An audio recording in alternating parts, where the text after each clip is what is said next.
오늘도 우리 거룩한 주일을 맞이하였습니다. 하나님께서 각각 그 가정에서 하나님 앞에 정성을 다해서 예배하는 주의 백성들의 예배를 기뻐 받으시고 우리에게 복 주시기를 원합니다. 오늘도 우리 정성을 다해서 함께 예배하십시다. 기도하고 예배 시작합니다.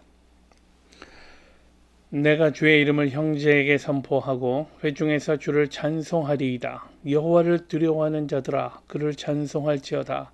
야곱의 모든 자손이여 그에게 영광을 돌릴지어다. 너희 이스라엘 모든 자손이여 그를 경외할지어다. 아멘. 전능하신 하나님, 오늘도 우리가 거룩한 주일을 맞이하여서 하나님 앞에 각 가정에서 머리 숙여 하나님 앞에 예배드리고 또 주를 높이기를 원합니다. 하나님이여 각 가정에서 주 앞에 엎드릴 모든 주의 백성들에게 은혜를 베풀어 주셔서 하나님이 흠납하시는 좋은 예배 드릴 수 있도록 주의 성령이 우리를 주장하시고 인도하여 주옵소서. 성삼위 하나님을 우리가 찬양하고 높이기를 원합니다. 하나님 앞에 예배한 결과 우리의 심령이 새로워지기를 원합니다. 마음이 아프고 지치고 상한 영혼들 하나님께서 주시는 새로운 능력과 위로를 체험하며 우리 또 새로운 힘을 얻어 하나님께서 주신 새로운 시간들 힘을 다해 하나님을 높이며 살아갈 수 있도록 축복하여 주옵소서. 예배 시종을 주님 앞에 의탁하옵고 예수님의 이름으로 기도하옵나이다. 아멘. 우리 찬송 32장 찬송 함께합니다. 32장 찬송입니다.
우리가 하나님 앞에 거룩하고 정결한 마음으로 예배 드리기를 원합니다. 먼저 우리의 죄의 문제를 해결하십시다.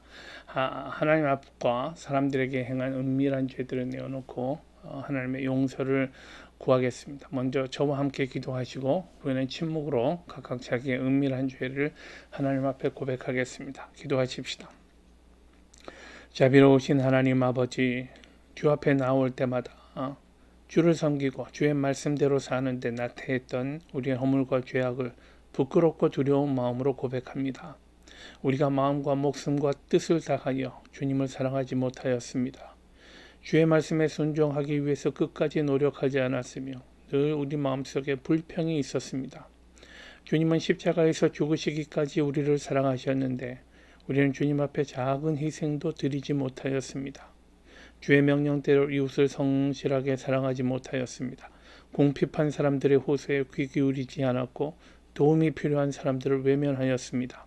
세상의 불의와 증오, 탐욕을 바라만 보고 있었고 세상을 향해 우리가 빛이 되지 못하였습니다. 오 주님이여, 우리의 모든 부끄러운 죄악을 용서하여 주옵소서. 이제는 남들이 알지 못하는 은밀한 죄악들을 각각 침묵으로 하나님 앞에 고합니다.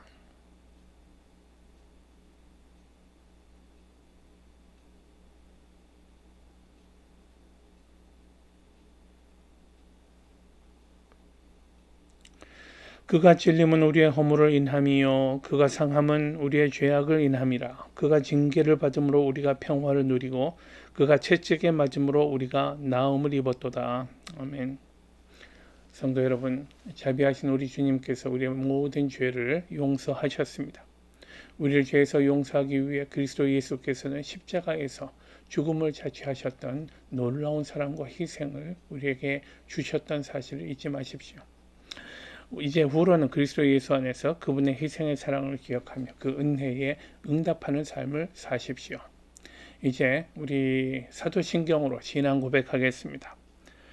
전능하사 천지를 만드신 하나님 아버지를 내가 믿사오며 그 외아들 우리 주 예수 그리스도를 믿사오니 이는 성령으로 잉태하사 동정녀 마리아에게 나시고 본디오 빌라도에게 고난을 받으사 십자가에 못 박혀 죽으시고 장사한 지 사흘 만에 죽은 자 가운데서 다시 살아나시며 하늘에 오르사 전능하신 하나님 우편에 앉아 계시다가 저리로서 산 자와 죽은 자를 심판하러 오시리라. 성령을 믿사오며 거룩한 공회와 성도가 서로 교통하는 것과 죄를 사하여 주시는 것과 몸이 다시 사는 것과 영원히 사는 것을 믿사옵나이다. 아멘. 이제 찬송 86장 찬송 함께 하겠습니다. 86장 찬송입니다.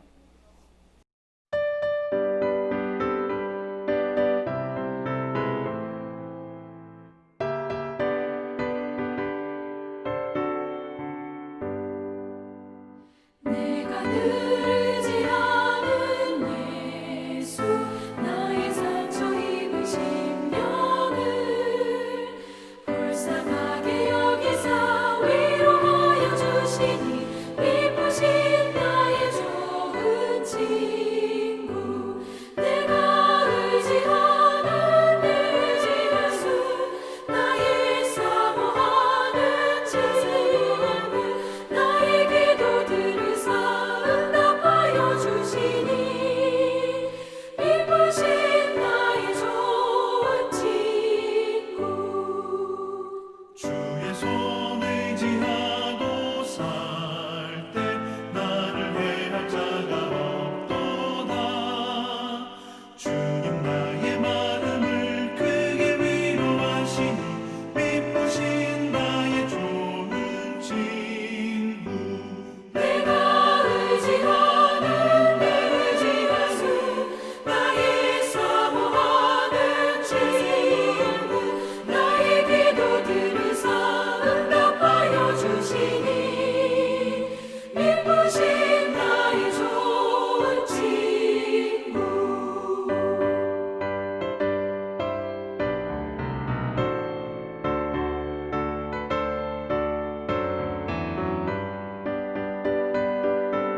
기도하겠습니다. 고마우신 주님, 오늘도 우리가 하나님 앞에 예배할 수 있는 특권을 주시니 감사합니다. 하나님을 아버지라 부르고 아빠, 아버지로 부르는 주의 백성들, 오늘도 정성을 다해서 주님 앞에 예배하고 또 하나님의 말씀을 들을 때에 우리들 심령에 주님께서 은혜를 베풀어 주시기를 간절히 원합니다. 진리의 영을 허락하여 주옵소서. 우리가 주의 말씀을 들을 때에 바로 분별할 수 있도록 인도하여 주시고 또 우리를 향하신 주의 귀한 뜻을 깨달아 아는 복도 허락하여 주옵소서. 우리가 말씀을 들을 뿐 아니라 말씀대로 살기를 결단하는 놀라운 복도 허락하여 주셔서 주의 말씀을 듣고 우리의 인생이 새로워지고 우리의 삶이 변화되어가는 그런 놀라운 복도 허락하여 주옵소서. 주의 말씀으로 우리의 인격이 자라가고 믿음이 자라가고 그리스도를 닮아가는 귀한 복이 날마다 우리에게 있게 하여 주옵소서. 주시는 말씀 기대하옵고 감사하오며 예수님의 이름으로 기도하옵나이다. 아멘. 오늘 우리에게 주시는 하나님의 말씀은 고린도전서 2장 1절부터 5절 말씀입니다. 고린도전서 2장 1절부터 5절 말씀 이제 제가 봉독하겠습니다. 형제들아, 내가 너희에게 나아가 하나님의 증거를 전할 때에 말과 지혜의 아름다운 것으로 아니하였나니 내가 너희 중에서 예수 그리스도와 그의 십자가에 못 박히신 것 외에는 아무것도 알지 아니하기로 작정하였습니다. 내가 너희 가운데 거할 때에 약하며 두려워하며 심히 떨었노라. 내 말과 내 전도함이 지혜의 권하는 말로 하지 아니하고 다만 성령의 나타남과 능력으로 하여 너희 믿음이 사람의 지혜에 있지 아니하고 다만 하나님의 능력에 있게 하려 하였노라. 아멘. 한국, 일본, 중국의 그 통신 전문가들이 한 자리에 모인 자리에서 이 사람들이 각각 자기 나라에 대해서 여러 가지 자랑을 했다고 합니다. 먼저 중국 전문가가 이렇게 말합니다. 얼마 전에 우리나라 시골 땅을 파보았더니 구리철사가 나왔다.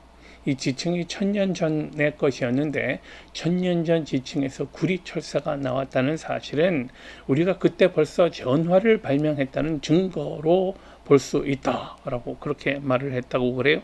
그랬더니 일본 사람이 뒤질세라. 또 일본 사람도 이렇게 말합니다. 우리도 1000년 전 지층을 봤는데 유리 조각이 나오더라. 이것은 이미 1000년 전에 우리가 유리 섬유를 이용한 광통신을 사용하고 있었다는 증거가 된다 라고도 말을 했다고 그러죠. 이 말을 잠자코 듣고 있던 한국 전문가가 말합니다.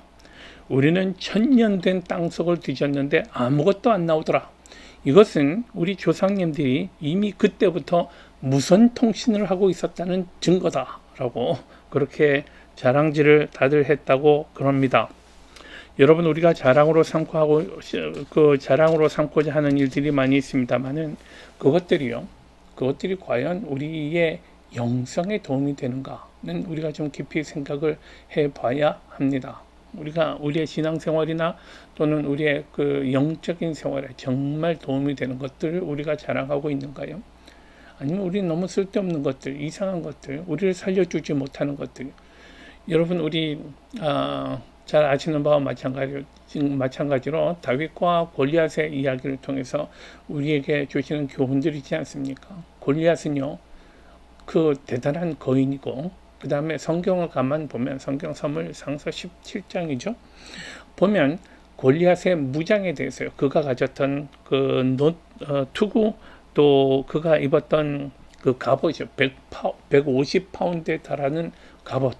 그리고 그가 가졌던 20파운드 가까이 나가던 창 등 그가 지녔던 무장에 대해서 참 흥미롭게 그 상세한 설명을 성경 기록하고 있습니다. 근데 이런 무장을 하고서도 그는 그 무기 한번 들어보지 못했던 소년 다윗에게 허망하게 무너지고 맙니다. 참패를 당하고 죽임을 당하고 맙니다.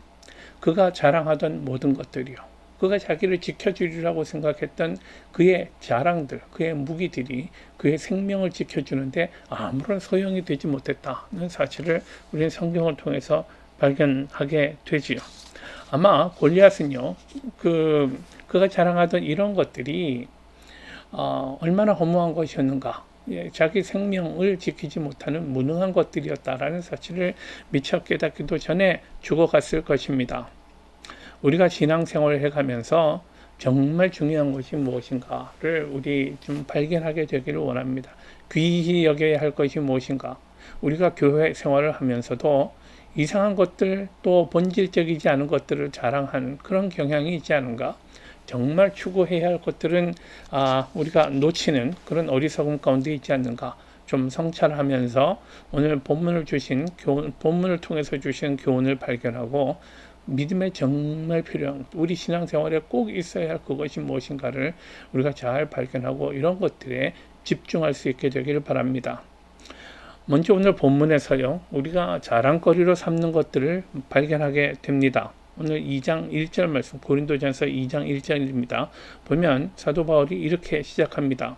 형제들아, 내가 너희에게 나아가 하나님의 증거를 전할 때에 말과 지혜에 아름다운 것으로 아니하였나니 라고요. 말과 지혜에 아름다운 것으로 하지 않았다 라고 바울은 말하고 있습니다. 이 말은 물론 아름다운 말이나 또는 아름다운 지혜가 필요치 않다라는 것을 뜻하는 것은 아닙니다. 논리적인 말과 또 지혜는 과거 고린도에서 살고 있던 사람들에게나 오늘 우리에게나 여전히 반드시 필요한 그런 덕목들입니다.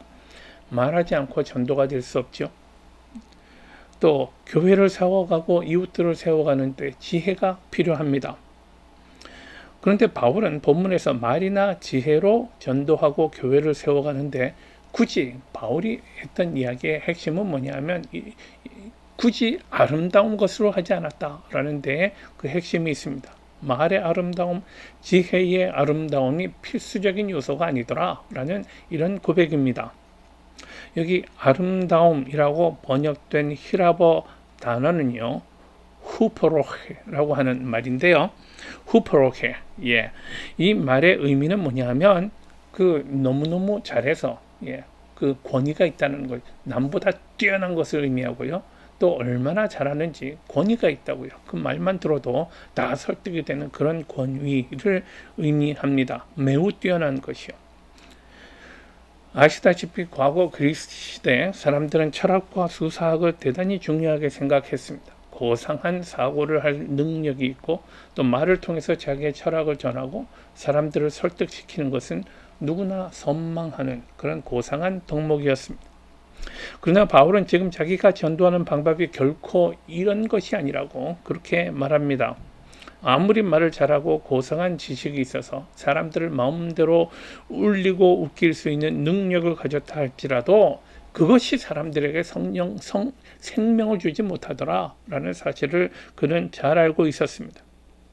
아마도 바울은 값비싼 대가를 치르고 이 사실을 깨달았을 것입니다. 사도행전 17장에 보면 바울이 아테네를 방문했을 때의 기록이 있습니다. 아테네는 당시 철학의 중심지였고요. 대단히 사변적인 곳이었습니다. 그러니 바울도 그곳의 지역 사람들 수준에 맞게 전도를 해야겠다. 철학적인 방법으로 전도를 해야겠다라고 생각을 했죠. 바울의 말을 들어보십시오. 여러분들이 종교에 상당한 관심을 가진 사람들인 것을 내가 여기 발견했습니다. 와서 보니까 당신들은 온갖 신들의 신전이 있는데 그곳에는 그 중에는 알지 못하는 신에게라고 쓰여진 그런 그 신전도 있습니다. 그래서 내가 여러분들에게 오늘 여러분들이 알지 못하던 그 신이 누구신가를 전하려고 합니다. 라고 하면서 대단히 철학적인 방법으로 토론을 해가면서 전도했습니다. 그런데 결과는요. 어떤 사람들은 그를 조롱하기도 했고요. 또 어떤 사람은 잘 모르겠는데 나중에 한번 더 들어보겠다라고 대답하기도 했고요. 다만 이렇게 이 별로 다윗의 노력에 비해서 바울의 노력에 비해서 별로 성과를 거두지 못했습니다. 소수의 사람만이 믿었다라고 성경은 기록합니다. 바울로서는 참담한 실패를 경험했던 여행이었습니다. 그리고는 그는 아마 말의 아름다움, 지혜의 아름다움이라는 것이 실제로 전도를 위해서는 별로 도움이 되지 않는다라는 사실을 통감했을 것으로 생각합니다. 그래서 오늘 4절을 보면요. 그 전도에 정말 필요한 것은 말을 잘하는 것이 아니라 성령의 능력이다. 라고 그렇게 선언합니다. 먼저 말과 지혜의 아름다움. 예, 우리는 자랑하지만 그러나 그다지 중요한 것은 아니더라. 라는 사실을 우리가 보았습니다. 또 아름다운 말의 지혜, 말과 또 지혜와 함께 우리가 자랑하는 또 한 가지는요. 자기 자신입니다. 예. 자신의 능력에 대한 자부심, 이런 것들로 살아가는 사람들이 있습니다. 3절 말씀 보면 그런데 바울은 이렇게 고백을 합니다. 내가 너희 가운데 거할 때에 약하며 두려워하며 심히 떨어노라 라고요. 그가 고린도에서 전도할 때에 약했다고, 두려워하는 마음으로 했다고, 또 그 마음속에 심히 떨면서 했다고 그렇게 말합니다. 고린도는 항구 도시였고 상업과 무역이 번창한 곳이었습니다.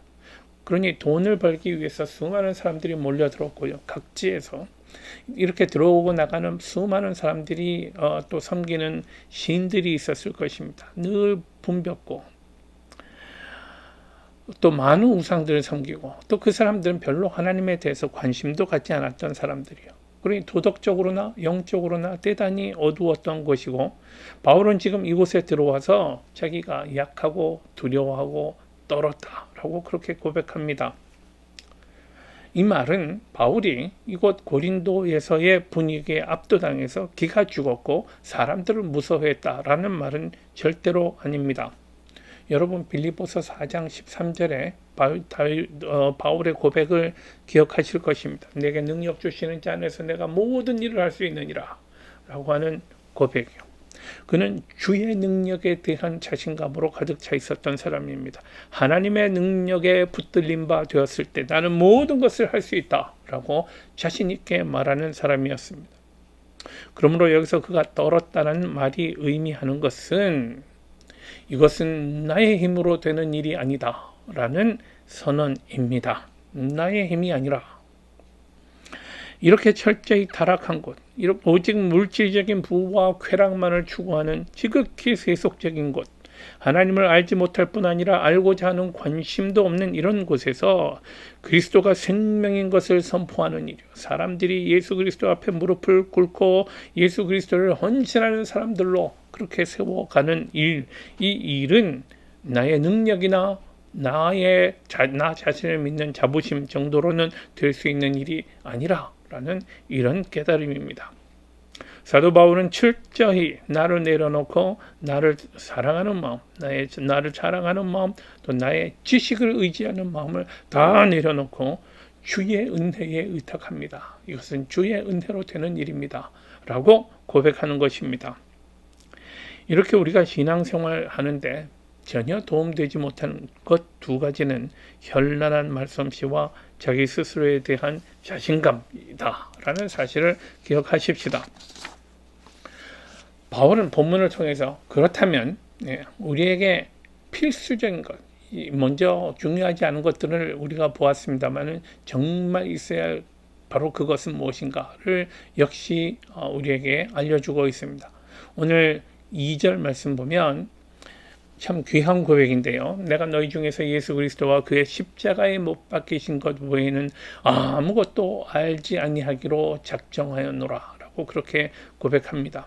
예수 그리스도가 누구시고 그분이 하신 사역이 무엇이었는가를 정확히 아는 지식, 그것만이 중요하다라고 선언하는 것입니다. 그 이유가 무엇입니까?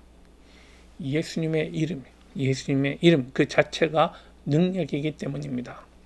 하나님은 예수님의 이름을 지극히 높이셔서 만물 위에 뛰어난 이름으로 세우셨습니다. 이 이름이 얼마나 능력이 있는지 주의 이름 앞에 귀신들도 항복합니다.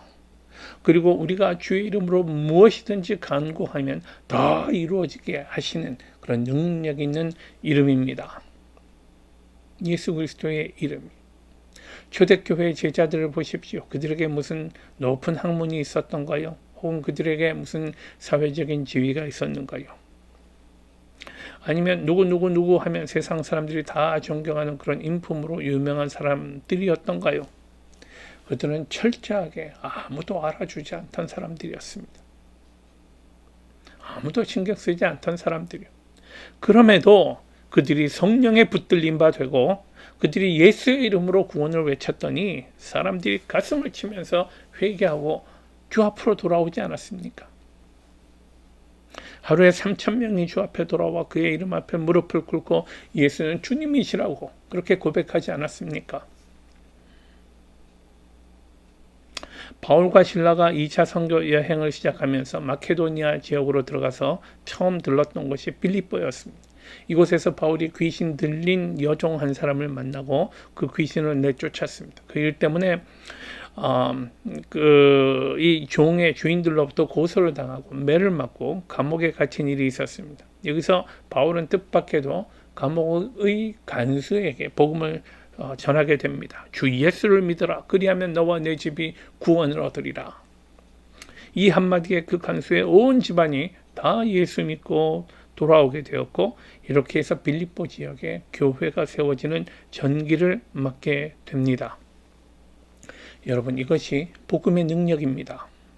예수님의 이름이 가지는 능력입니다. 그래서 바울은 내가 오직 예수 그리스도와 그분의 십자가 외에는 아무것도 알지 않겠다라고 그렇게 선언하는 것입니다. 조나탄 에드워스는요, 조나탄 에드워스 목사님입니다. 이분은 코네리컷의 어떤 Congregational Church의 목사님의 아들로 태어났습니다. 그는 미국 땅에서 태어나서 훈련받은 최초의 신학자였던 사람이고요.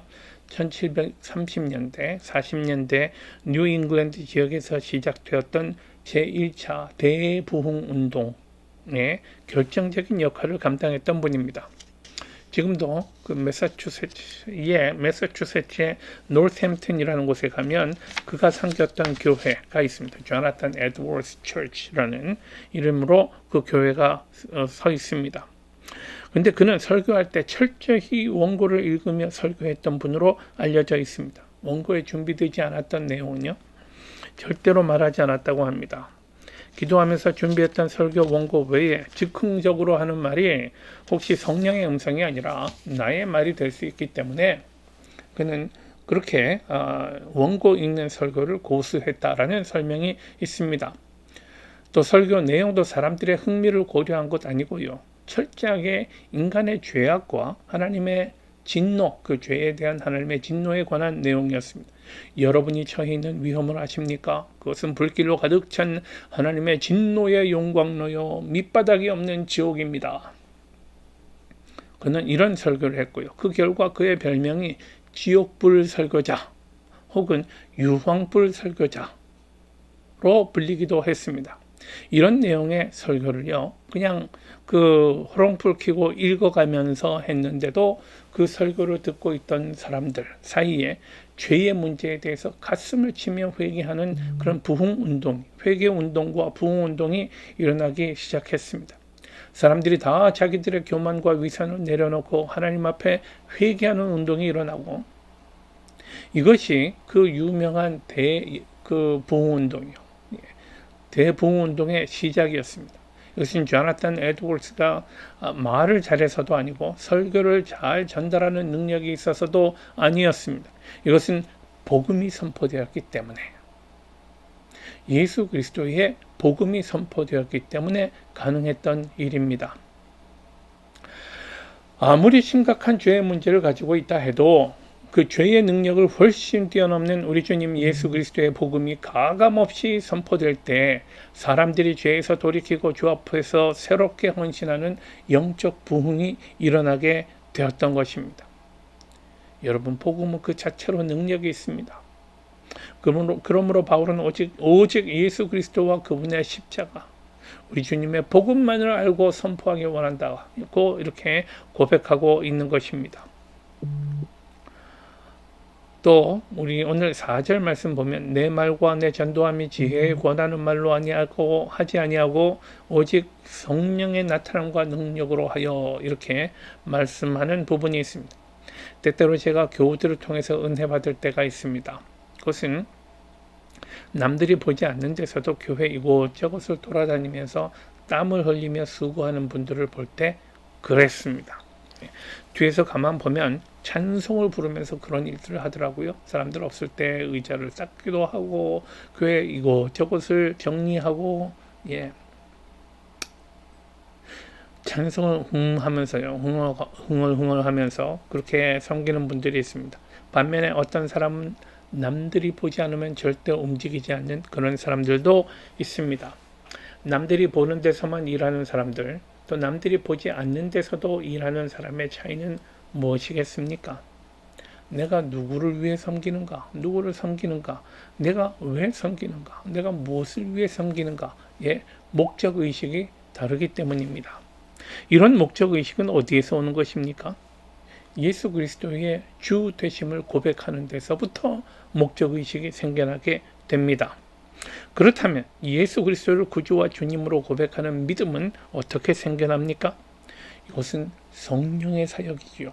성령이 하시는 일입니다. 예수님은 2000년 전 팔레스타인 땅에서 십자가를 지시고 죽으셨고 부활하셨습니다. 그러나 그분 예수 그리스도가 오늘날 나의 구주가 되고 나의 주님이 되신 바로 그 사실을 내가 고백할 수 있는 것은 또 내가 예수 그리스도 때문에 감히 하나님 앞에 설 수 있는 존재가 되었습니다 라는 사실을 믿을 수 있게 된 것은 바로 성령의 사역이 있기 때문입니다. 그 성령이 우리 안에서 역사하시기 때문에 나는 아무도 알아주지 않아도 아무도 나와 함께하지 않아도 그래도 주를 섬기는 일이 기쁘고 고맙고 주를 섬기는 일이라면 힘이 나고 감사함으로 감당할 수 있게 되는 것입니다. 그러므로 우리 각 사람과 공동체가 성령의 이끌림을 받는 일이야말로 우리 믿음의 순수성을 지키고 교회가 바르게 성장해가는 가장 중요한 기초가 됩니다. 신앙생활의 가장 중요한 본질적인 요소는 복음과 성령의 능력입니다. 이것을 다음 순위로 둔다면 그것은 대단히 잘못된 것이고 위험한 일입니다. 그러면 이제 우리의 관심은 어떻게 하면 쓸데없는 것들을 뒤로 물리고 정말 중요한 요소예요. 복음과 성령의 능력을 체험하는 신앙생활을 해갈 수 있을까 하는 문제입니다. 이 성령의 은혜를 사모하는 방법 중에 저는 이것이 영적인 문제이고요. 영성의 문제라고 생각합니다. 그래서 이 성령의 은혜를 사모하는 가장 중요한 방법이 기도라고 여러분 앞에 제안합니다. 기도하지 않고도 성령으로 충만한 사람 보셨는가요? 성령의 능력을 사모하는 사람들을 보면 모두가 기도의 사람이었다라는 사실을 우리가 발견하게 됩니다. 마가복음 1장에 보면 예수님의 기도 생활이 소개되고 있습니다. 예수님은 오늘 안식일 아침부터 회당에서 일하시고 또 그 귀신 들린 사람 내쫓으시고 오후에는 베드로의 집에 들어가셨다가 거기서 베드로 장로의 병을 고치시고 또 쉴 틈도 없이 온 동네 사람들의 병을 늦게까지 고치셨던 기사가 나옵니다. 그리고 성경을 보면 그 다음날 밤늦게까지 일하신 주님, 그 다음날 새벽 아직도 캄캄할 때에 주께서는 일어나 나가서 한적한 곳으로 가셔서 기도하셨다라고 그렇게 기록하고 있습니다. 여러분, 이 사실에서 기도는 예수님이 권능을 행사하실 수 있도록 하는 능력의 통로였다라는 사실을 저는 성경이 기록하고 우리에게 보여주고 있다고 믿습니다. 오순절 성령 강림 사건도 간절히 기도하며 기다리던 성도들에게 임했던 하나님의 능력이었습니다. 성령의 충만한 주의 백성들이 그동안 닫혀있고 두려워하던 데서 떨치고 나아가서 주 예수 그리스도의 복음을 능력있고 담대하게 전하기 시작했습니다. 바울과 실라도 빌립보 감옥에서 기도하고 하나님을 찬양했더니 옥문이 열리고 착고가 풀렸습니다. 사람들은 알지도 못하고 상상하지도 못하는 하나님의 기적이 기도를 통해 이루어집니다. 기도는 하나님의 능력이 역사하시도록 우리를 준비시키고 우리를 그분의 뜻에 맞추도록 하는 능력의 통로인 줄 믿습니다. 그러므로 우리는 기도해야 합니다. 여러분, 기도 외에는 방법이 없습니다. 사도 바울은 마지막 때에 영적 전쟁을 수행하는 주의 백성들에게 이렇게 권고합니다. 모든 기도와 간구를 하되 항상 성령 안에서 기도하고 이를 위하여 깨어 구하기를 항상 힘쓰며 여러 성도를 위해 구하라. 기도가 얼마나 중요하면 이렇게 거듭거듭 되풀이해서 기도할 것을 명령하고 있겠습니까? 기도에 힘쓸 수 있기를 원합니다. 기도하면 하나님의 놀라운 역사가 일어납니다. 사탄의 견고한 진이 깨어집니다. 기도는 어두움을 물리칩니다. 기도는 악령의 권세를 묶어버립니다. 기도는 혼미한 심령에 진리의 빛을 비춥니다. 이것이 기도의 능력입니다. 기도할 때 성령이 역사합니다. 사랑하는 교우 여러분, 신앙생활 잘하는데 말 잘할 필요 없습니다. 많은 지식이 있어야 할 필요도 없습니다. 더욱이 자신을 믿는 마음, 자기 자신에 대한 자부심은 별로 필요 없습니다. 오직 예수 그리스도와 그분의 복음에 붙들려서 순종하며 섬길 때, 주 앞에 엎드리며 기도할 때 우리 교회 공동체에 성령의 역사가 일어나고 또 사람들이 생명을 회복하는 그런 놀라운 은혜를 누리게 될 줄 믿습니다. 기도하십시다. 전능하신 하나님, 오늘도 우리에게 예배하게 하여 주시고 또 말씀하여 주시니 감사합니다. 주님 말씀하신 대로 우리 신앙생활에 꼭 있어야 할 것들 우리가 지혜롭게 붙드는 종들 되도록 인도하여 주옵소서. 주 앞에 기도하는 종들 되도록 인도하여 주시고 성령이 우리 안에서 역사하도록끔 하나님 앞에 우리 자신을 내어드리는 귀하고 능력 있는 인생들 되게 하여 주옵소서. 감사하며 예수님의 이름으로 기도하옵나이다. 아멘. 성도 여러분, 주님이 기뻐하시는 것은요, 우리가 믿음으로 하나님 앞에 드리는 믿음으로 하나님 앞에 헌신하는 것을 주님이 기뻐하시는 줄 믿습니다. 우리 함께 340장 찬송 함께 부르면서 하나님 앞에 우리의 몸과 또 우리의 삶을 사한 제사로 드리는 시간을 갖겠습니다.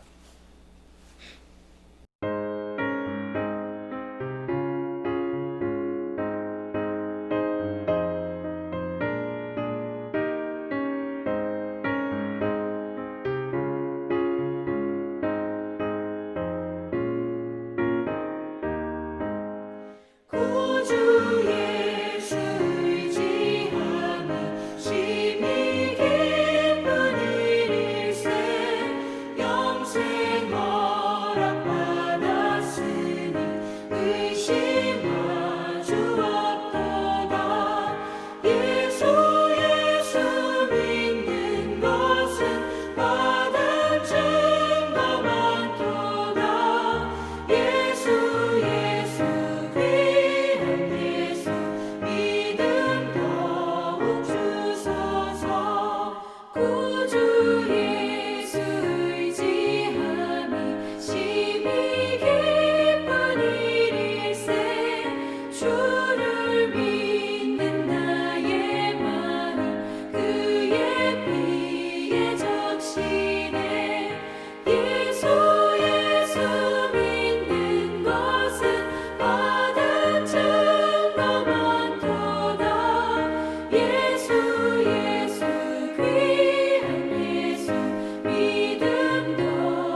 기도하십시다. 전능하신 하나님, 우리 이 어려움 가운데서도 우리에게 일할 수 있도록 인도하여 주셨고, 또 우리에게 우리 삶의 우리의 노력과 우리의 일을 통해서 열매를 거둘 수 있도록 인도하여 주셨습니다. 오늘도 우리에게 주신 삶의 열매들을 우리가 감사함으로 돌아보며 그 10분의 1을 구별하여 하나님 앞에 드립니다. 또 감사의 예물들, 또 날마다 매 주마다 정하여 드리는 우리의 그 예물들을 하나님 앞에 드립니다. 이 모든 것들이 다 주님께로부터 왔고 또 다 주의 것임을 우리가 고백합니다. 주께서 우리에게 맡기신 것들 하나님의 뜻에 맞게 관리할 수 있도록 인도하여 주시고, 또 많은 생명의 열매를 거두는 종들 되도록 인도하여 주옵소서. 우리가 드리는 예물 위에 하나님께서 복 내려 주셔서 교회를 세워가는데 어려움이 없도록 인도하여 주시고, 주의 말씀을 선포하고 또 이웃들에게 복음을 나누는 일에 우리가 그 감당하는 데 부족함이 없도록 오병이어와 같은 그런 놀라운 복을 허락하여 주옵소서. 또 아버지 하나님, 각 가정마다 우리가 가진 간절한 기도의 제목들 하나님께서 아시는데, 우리가 기도하고 엎드릴 때마다 주님께서 어루만져 주시고 또 위로하여 주시고 하나님의 뜻 가운데 응답하여 주셔서 우리를 사랑하시는 하나님을 체험할 수 있도록 인도하여 주시고, 우리를 통해 역사하시는 하나님을 체험하며 사람들에게 그 선한 영향력 끼치는 주의 백성들 되게 하여 주옵소서. 각 가정과 우리 자녀들과 또 허락하신 일터 위에 하나님의 풍성한 복을 항상 간구하오며 감사하옵고 예수님의 이름으로 기도하옵나이다. 아멘. 예, 이제 우리 공동체 소식 함께 나눕니다. 오늘 영상을 통해서 하나님께 함께 예배할 수 있도록 허락하신 우리 주님께 감사와 영광을 돌립니다. 그리고 우리 성도님들뿐 아니라 우리 이 예배에 함께 참여하신 모든 분들에게 하나님의 크신 은총이 함께하기를 축원합니다. 7월은 전도의 달입니다. 어렵고 힘든 상황 속에서 그럼에도 우리들의 믿음이 자라가고 또 교회가 성장할 수 있도록 복음을 선포하는 그런 감격을 우리 주님께서 우리에게 허락하시기를 간절히 원합니다. 오는 주일 7월 12일입니다. 오후 8시에 우리 하계 재직회의를 갖겠습니다. 예, 오는 주일 8시입니다. 영상으로 재직회의를 갖게 됩니다. 모두 참여하실 수 있도록 저에게, 노대준 목사에게 이메일 주소를 알려주시거나 혹은 여러분 전화번호, 물론 우리가 갖고 있는데요, 업데이트된 것이 필요하기 때문에 안전하게 여러분들 전화번호를 확인해 주시면 여러분들 카톡 메시지나 혹은 이메일을 통해서 여러분들에게 이 인비테이션이 가게 될 것입니다. 여러분 클릭하시면 회의에 함께 참여하실 수 있도록 그렇게 준비하겠습니다.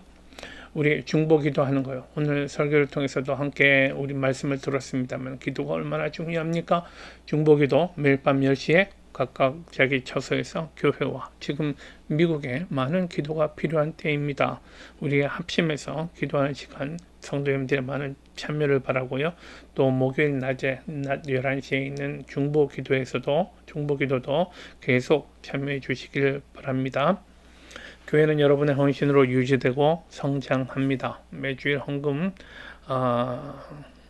모았다가요, 나중에 교회에서 모일 때 헌금하시든지 아니면 옆에 나가고 있는 주소로 수시로 보내주셔도 좋겠습니다.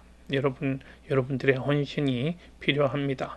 지금 교회들마다 적지 않은 어려움을 겪고 있습니다. 다음 주 설교 및 예배 인도는 최군임 목사님입니다. 또 이제 머지않아 우리가 교회에서 다시 예배할 수 있게 될 것으로 보입니다. 그때까지 여러분들 건강하시고요. 특별히 또 우리가 감당해야 할 일들, 지켜가야 할 일들 잘 감당하시고 지켜서 건강 유지하시고 기쁨으로 다시 만날 수 있게 되기를 바랍니다. 이제 우리 찬송하고 예배 마치겠습니다.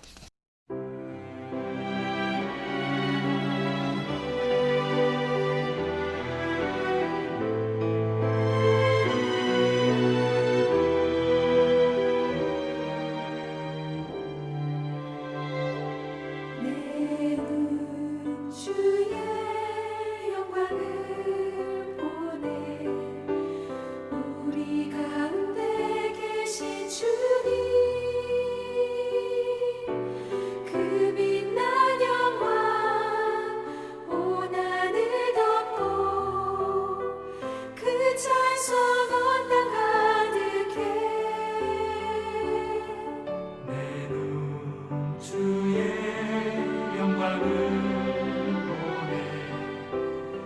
찬송 가운데 서신 주님, 주님의 얼굴을 온 세상 향하네. 권능의 팔을 드셨네. 주의 영광 이곳에 가득해. 우린 선의 주님과 함께 찬양하며 우리는 전진하리.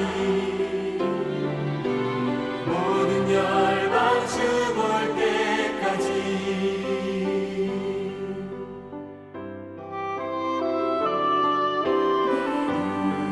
주의 영광을 보내. 우리 가운데 계신 주님, 그 빛난 영광 온 하늘 덮고 그 찬송 온 땅 가득해. 내눈 주의 영광을 보네. 찬송 가운데 서신 주님, 주님의 얼굴을 온 세상 향하네. 권능의 팔을 드셨네. 주의 영광 이곳에 가득해. 우린 선의 주님과 함께 찬양하며 전진하리. 모든 열방 주 볼 때까지. 사랑하는 교회 여러분, 이제 우리 주님 예수 그리스도께서 주시는 평화를 가지고 세상으로 돌아가십시오. 용기를 가지고 늘 선한 것을 붙잡고 누구에게도 악으로 악을 갚지 말고 마음이 약한 사람들에게 용기를 주고 연약한 사람들에게 힘이 되어주고 고통 가운데 있는 사람들을 도우며 모든 사람을 존중하고 성령이 주시는 능력 가운데 기쁨으로 주를 사랑하며 주를 섬기는 그런 인생을 살아가시는 복된 한 주간 되기를 바랍니다. 우리 주님 예수 그리스도의 은혜와 우리 하나님 아버지의 극진한 사랑과 성령의 동행하심이 오늘 주 앞에 정성을 다해서 예배하고 또 주 앞에 엎드려 기도하며 성령의 능력을 날마다 체험하는 그런 삶을 살겠습니다. 결단하는 주의 백성들 머리 위에 또 우리들의 가정과 자녀들 위에 주님 허락하신 일터 위에 우리 피로 값주고 사신 몸된 교회 위에 이제로부터 영원까지 항상 함께할 것을 간절히 축원하옵나이다. 아멘.